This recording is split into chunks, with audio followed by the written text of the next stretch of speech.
Hot 103, the hottest hit music station. You're chilling with your boy Henry G on a Sunday afternoon. All your favorite Latin hip-hop and oldies right now, though it's an honor to be joined on the show by the Tamale Kingpin, Chingo Bling. Welcome to the show. Thanks for joining me.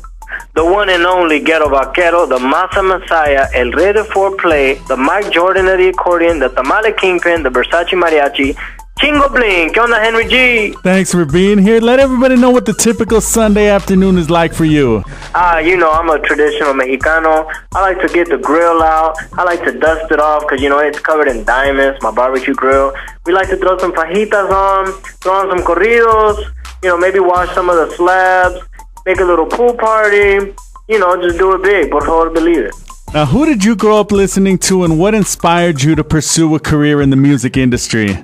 Oh, man, there's so many people. Of course, you got like Ramon Ayala. There's so many people, man. Slick Rick, Easy E, Pimp C. I'm a fan of a lot of people, man. I like a lot of different stuff, you know what I'm saying? Right. Now, I got to say, I admire you more than I admire a lot of other artists in the industry just because of the originality, and you've never been afraid to take risks or put yourself out there in ways that other people probably would have been scared to do. How did the whole Chingo Bling persona come about, though? Well, first of all, let's get one thing straight. A lot of people don't like what Chingo Bling does, but a lot of people don't know what they're talking about because Chingo Blingo knows what he's doing. So, right now, I'm out here in Atlanta, Georgia, out here recording with Zaytoven. He did stuff for Usher, number one hit song for Usher, Gucci Man. A lot of different people. Also working with Salih from Carnival Beats out here. He did stuff for UGK, Tupac, Slim Thug, Mike Jones. The list goes on and on. So I'm very blessed to be out here, man. I want to give a shout out to my fans, though, the people that do respect what Chingo Blingo does and do recognize that, I like to have fun, make people laugh, and be original. So, Henry G, I appreciate that you respect that I have fun with it, man. You know what I'm saying? Like, I take chances. Y a mí me vale madre. I do what I want to do, and it's Chingo Bling style. Por favor, believe it. Now, from what I understand, you started out DJing house parties. How did you transition from the DJing into being an artist? It goes hand in hand because it's still music. You're still entertaining. You still got to do your research. You still got to be competitive. You still got to work hard. You still have to, negotiate to get your pay. You know what I'm saying? So, for example, anytime they didn't want to pay my price as a DJ, I would tell them, okay, what's your budget? Let's say they say, we only have $250. Okay, so I can help you get a DJ that will do it for that much. But I can't guarantee they're going to be good. You know what I'm saying? Right. So that's just like in the music, in the rap game. Sometimes they don't want to pay the Chingo price, and sometimes you tell them, why you calling if that's not in your budget, you know what I'm saying? So it's a lot of business involved. Henry G here with you on a Sunday afternoon. Special guest Chingo Bling. I have much more to talk about with Chingo Bling. We're also going to get into some new exclusive tracks by Chingo Bling. Here, though, is Chingo Bling from his They Can't Deport Us All album. This is I'ma Do This, Hot 103. Hot 103, this is on a Sunday afternoon. Special guest Chingo Bling. Now, when you were first starting out in the industry, what was the first sign of progress you saw that gave you optimism and made you believe that you could be an artist? Well, that's a very good question, porque sabes que I was broke. I was a broke college student. I had a dream, and mi mamá me decía, mijo, you got to get a real job. ¿Qué estás haciendo? Que eso de rap music no te queda. You know what I mean? Right. Typical old school Mexican parents that, it's like just work, get a job. And I told her, you know what, sabes que? Let me just have 1 year. I know that I'm going to make some progress because I'm already seeing some progress. You know what I mean? I'm going to give it 1 year. I'm going to go hard. And, living with my parents, barely scraping by. I had a credit card, and that's what I would charge a lot of times for, food and gas and stuff like that. Right. So, when Baby Bash, showed me a lot of love and said, damn, Chingo, you're crazy. You need to be doing movies. Take my phone number. We could do some business or, hang out, chill, whatever. So that was like, wow, Baby Bash, he's big time. And he's showing me love. Next thing you know, we go on a road trip and we film a DVD called What's Really. A lot of people know about that DVD out there. So, you know, much love to the, you know, to Baby Bash. That's how I started knowing, you know, just basically, man, you know, getting feedback from the fans when La Gente, you say, like, yo, like, I know the words to your song, or give me an autograph, or they recognize me, like, yo, you're that dude Chingo Bling, right? You know, stuff like that.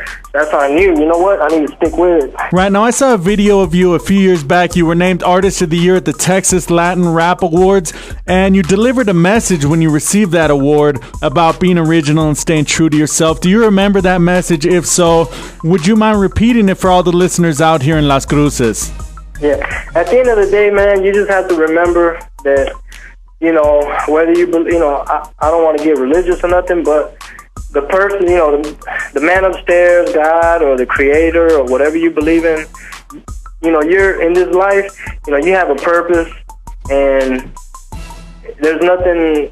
A lot of times people say, well, if I was from a bigger city, people in my school are hating on me, my parents don't believe in me. There's a lot of different excuses and a lot of different, like, distractions and stuff, but if you really, really focus on what it is you're trying to do and you get a game plan, you just got to believe in yourself. Like, at the end of the day, you have to know, like, I have what it takes, and I'm going to make it happen. You know, you just have to know that. Henry G here with you on a Sunday afternoon special guest, Chingo Bling. We're about to come back and talk about the controversy that surrounded his debut album, They Can't Deport Us All. First, though, here's Chingo Bling. This is Like This and Like That, Hot 103.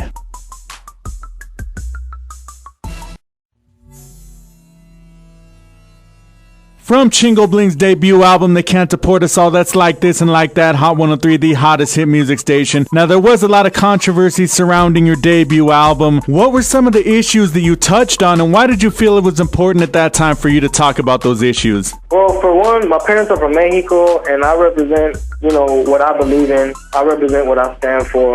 And that was my message. That was my campaign. I didn't say, you know, we got to change the laws. It wasn't called Change the Laws, the album. You know what I mean? It wasn't called, like, hey, we're all going to sneak over. All I'm saying is the reality of it is they can't deport us all. You know what I mean? Like, that's just a fact. It doesn't mean, you know, they're not going to deport not one of us. It doesn't mean we're not going to get harassed. It doesn't mean we're not going to get, like, police.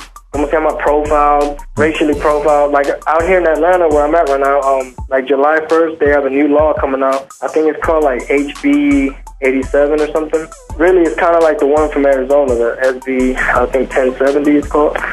And a lot of people are going to get deported, man. A lot of people are going to get harassed, and a lot of jails are going to get full. And a lot of the people that own the prisons and stuff, they're going to make a lot of money, you know, because obviously the more people they have in their system, they make more money, they get more funding or whatever. So, you know, it was controversial. A lot of people didn't like it, but in my opinion, it was like a hell of a campaign, you know what I mean? A hell of a message. And like a lot of my people, that's what I care about. My people liked it. And even to this day, people know that title, people know that CD. You know what I mean? People recognize those T-shirts. Because the immigration topic, too, man, like, it's not going away.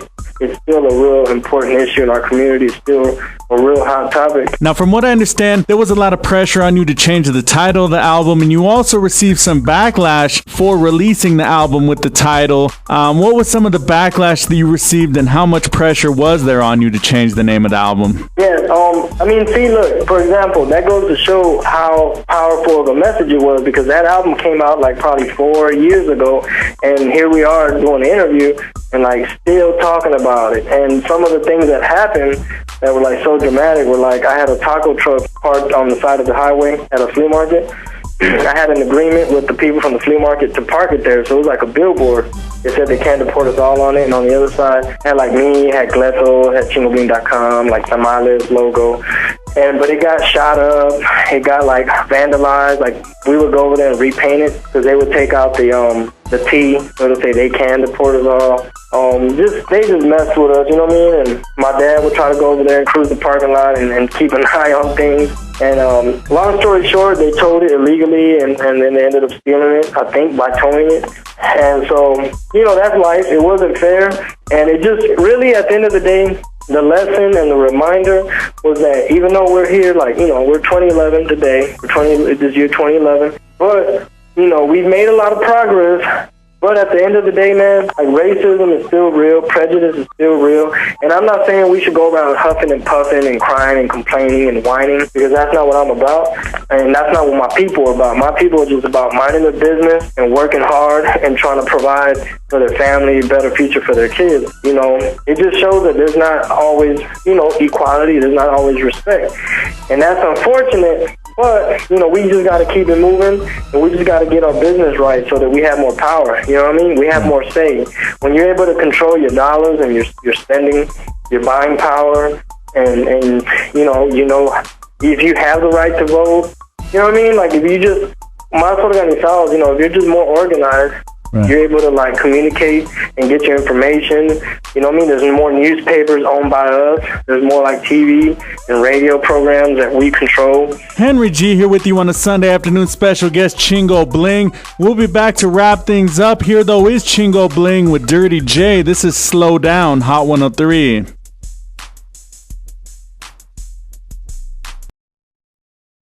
Hot 103, the hottest hit music station. Henry G here with you on a Sunday afternoon. Special guest Chingo Bling. Now, with everything you've been able to accomplish in the industry, what are you personally most proud of? Oh, that's a good question. Up to this point, what am I most proud of? Right. Really, man, just representing my people, man, by any means necessary, whether it's in the New York Times, which I was in recently, or USA Today that I was in a couple years back. You know, every interview I do, I know who I stand for, I know who I represent, and just representing in general, like through the music, you know, through everything. Now, if you could pick one area of Chicano rap or Latin hip-hop that you think needs the biggest improvement, what would you say that it is? Okay, well, see, first of all, what's Chicano rap? What's Latin hip-hop? You know what I mean? Like, that's a whole debate right there. Because, I mean, like, for instance, do we want to see an artist at the BET Awards? Do we want to see artists at the MTV Awards? And because if not, we're just going to stay doing the Chicano Rap Awards, you know? Right. Which is cool because we, you know, whatever, if there's something out there like that, that means one of us owns it and controls it. But, I mean, at the end of the day, man, I want to see somebody come out like Eminem and cross over, you know what I mean? Like, right, like when Eminem came out, you didn't really hear about white rappers that much. You know, but he's just so cold, you know, he gets so much love and respect and doing it big like that. So I think that'd be good. Somebody that can, that's what I want to see. Somebody that can cross over and get a little bit more mainstream love. You know what I mean? Not just, okay, he looks brown, only brown people can like him. Now, what's the number one piece of advice you have for any artists out there just starting out in the industry and struggling to get their name out there?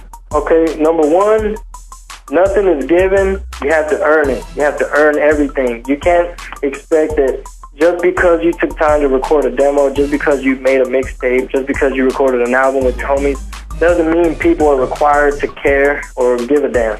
You know what I mean? Because, you know, the radio stations, it's not their responsibility to play you just because. You know what I mean? Like, number one, you have to understand how the business works. Like, there's money out there, there's fans out there and everything for you. There's opportunities out there for you. But you have to understand how it works. Like, there's rules to everything. Like, for instance, if you like to cuss a lot, you're not going to probably get hired to do family events and family-style car shows, and the TV stations are not going to be running to want to interview you. And it's not because they're hating, it's because they're trying to make money as well. They're trying to run a business. They're trying to sell, like if you're a magazine, you're trying to sell magazine ads. If you're a newspaper, you're trying to sell newspaper ads. I mean, it's not that they're hating, it's just you got to understand the rules of the game. Now, what would you like to say to all your fans out here in Las Cruces to call in and request your music, have gone out, purchased your albums, and have been down with you since back in the day? Man, make sure y'all check out my website, chingobling.com. I got a new webisode every Wednesday. And right there you have links to all my websites on my Facebook, the YouTube, the Twitter, and all that. And I'm just going to keep repping for my raza. And don't forget, I got a new mixtape dropping, The Leak Part 2, and it's coming July 31st. Por favor, believe it. Henry G here with you on a Sunday afternoon. That was the Tamale Kingpin, Chingo Bling. This is a brand new exclusive track from Chingo Bling. This is Manager, Hot 103.